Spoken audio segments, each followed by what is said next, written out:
What's up, everyone? For NYup and Syracuse.com, I am Matt Parrino, and I'm here at New Era Field, where the Buffalo Bills just finished up Week 14 action against the New York Jets. The Jets come from behind to take a 27-23 win here in Orchard Park.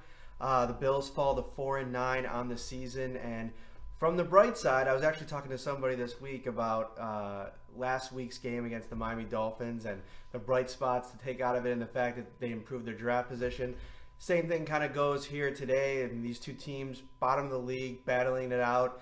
A lot of pride on the line, a lot of looking into the future happening for both of these fan bases. And I think at the end of the day, you'd like to compete, you'd like to win, and you'd like to, for a team like the Bills that got out to a 14-3 lead in the first quarter, Josh Allen with first drive of the game, driving the Bills down the field and then converting with the rushing touchdown. Again, he goes over 100 yards for the second straight week, breaks Michael Vick's record of 3 consecutive games, the most rushing yards in NFL history over a 3-game period. And it was the first showdown between Josh Allen and Sam Darnold, and that's what everybody was talking about going into this game all week long, wanting to see how these two first-round draft picks up against each other, two guys that are pretty friendly with each other in the same division. This could be a rivalry that's happening over the course of the next few years for both of these teams and these organizations, how they would play today. And I think it was a mixed bag for both. Darnold struggled early. I thought it going against one of the top passing defenses in the league, in the Bills. Struggled a little bit early. I think that the offensive play calling on the Jets side was a little bit safe. Even Lorenzo Alexander, I spoke to him down. We spoke to him down in the locker room, and he alluded to that. He said he thought that there was a lot of checkdowns, max protects calls by Darnold to try to play it safe, and you saw that early on. As the game went on, Darnold got a lot more comfortable. You saw in the second half he started to let it go a little bit, made a couple really nice throws, and led the fourth quarter game-winning drive, which is what you want to see.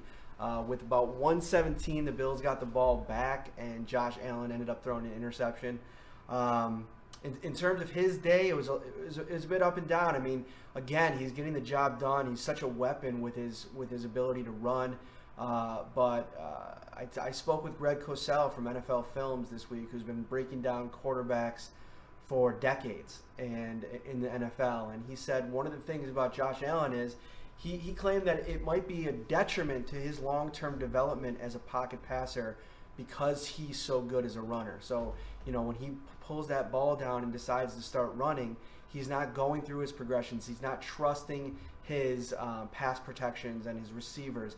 Now, the flip side of that coin is, it's interesting. I thought that there was a few plays today, one in particular, I think it was in the second quarter, where he did stay in the pocket and he did want to try to let the play develop, try to look for an open receiver. He's made a couple really good throws with his really good plays with his arm the last few weeks. Couple touchdowns to Zay Jones last week, but on that particular play, the offensive line, the protection was just horrible, and it broke down immediately. And he was sacked on the play. He was sacked 3 times in this game. And you want your rookie quarterback, especially a guy like Josh Allen, where the critics claim that he wasn't going to be a great pocket passer, and the accuracy was a concern. You want him to develop that part of his game, but if he's back there and he doesn't have any time, what do you want him to do? You want him to probably get out and run, try to make a play. He is an exciting player to watch. I mean, he is going to go try and make a play. You go back to last week, last play of the game. I spoke with somebody on Twitter about that last play, and I said, listen, it may not be picture perfect, but on 4th and 11, after you played an entire football game and you're trying to win a game, and that's what that main focus was for the Bills last week.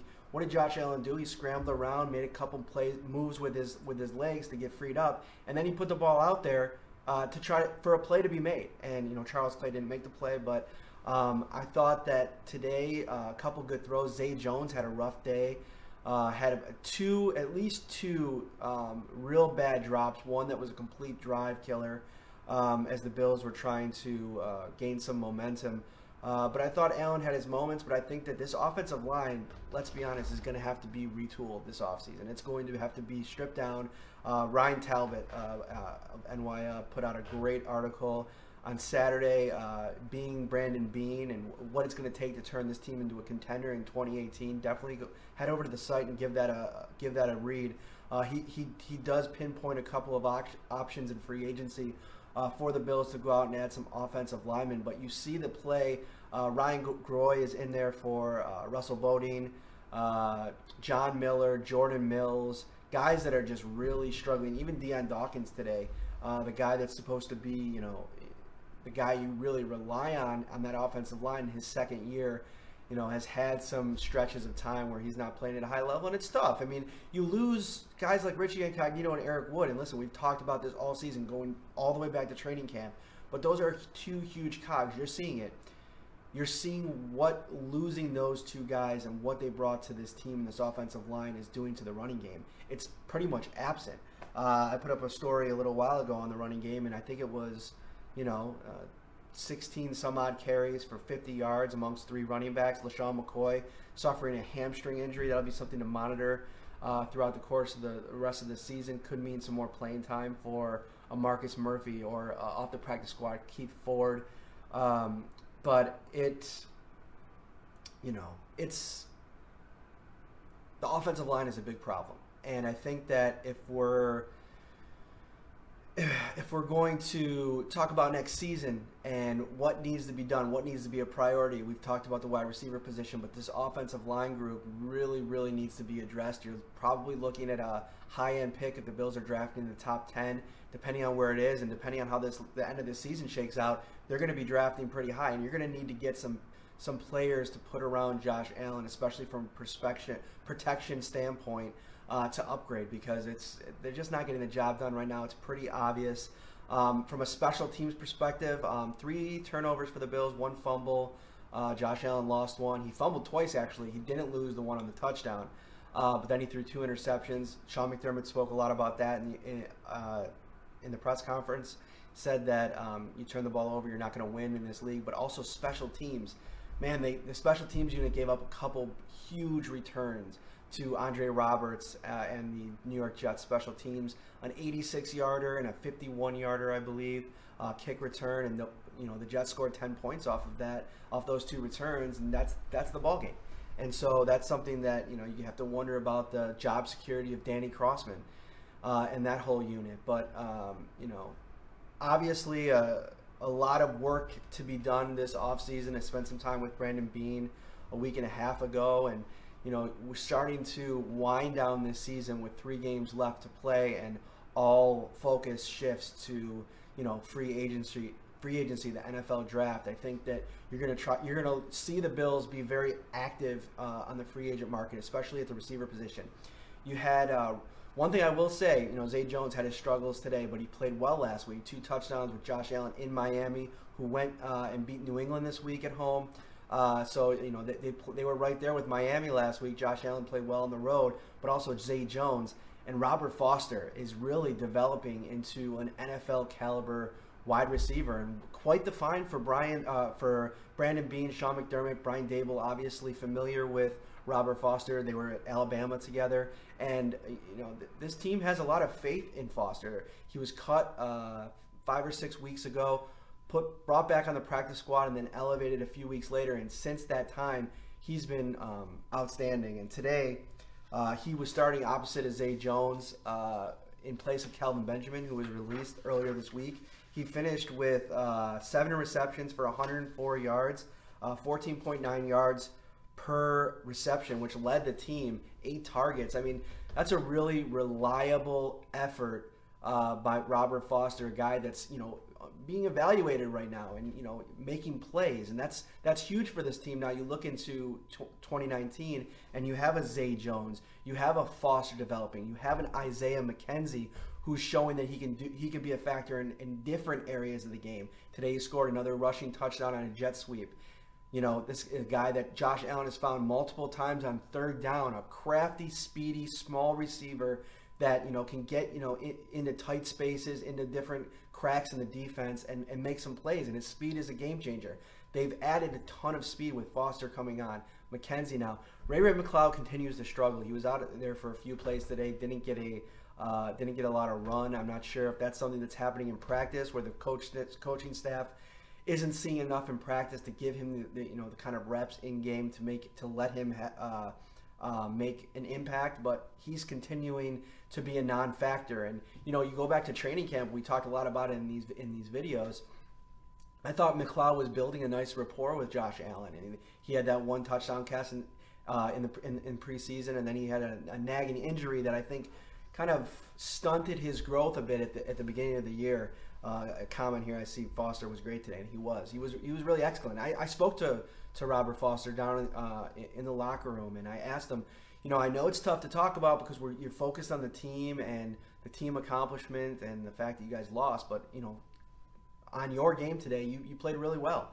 And he was quick to bring up 2 penalties, struggles in the blocking game, and didn't really want to put a lot of focus on himself, which that's a Sean McDermott team guy. I mean, that speaks highly of Robert Foster, and that those are the type of characteristics this administration, coaching staff are looking for. But yeah, I thought Foster played really well. Tre'Davious White struggled today. Robbie Anderson was able to get a long reception at one point on the right sideline, and Tre'Davious White was completely out of position, looked back, lost where Robbie was, and then it was a big completion, and it was a big play in this game. So yeah, there's a lot to it's going to be a busy few months here for Bills fans as we start to turn the page and start to look at all of these important different events this offseason, free agency, the draft, and then as the microscope gets turned on mini camps and then training camp in next July as we move forward, because once next season starts, that's when I feel like the clock really starts ticking on this administration. From Brandon Beane, the general manager, Sean McDermott, the head coach, we're going to really start to they're going to start to be held a little bit more accountable for the results on the field, because at that point they will have stripped everything down, and this will be their team. The guys that they've brought in, there's some good players here, and there's some some good stories, and there's some good additions and some really great draft picks. Matt Milano is the guy that stands out, one of the bright young rising stars at linebacker in this league.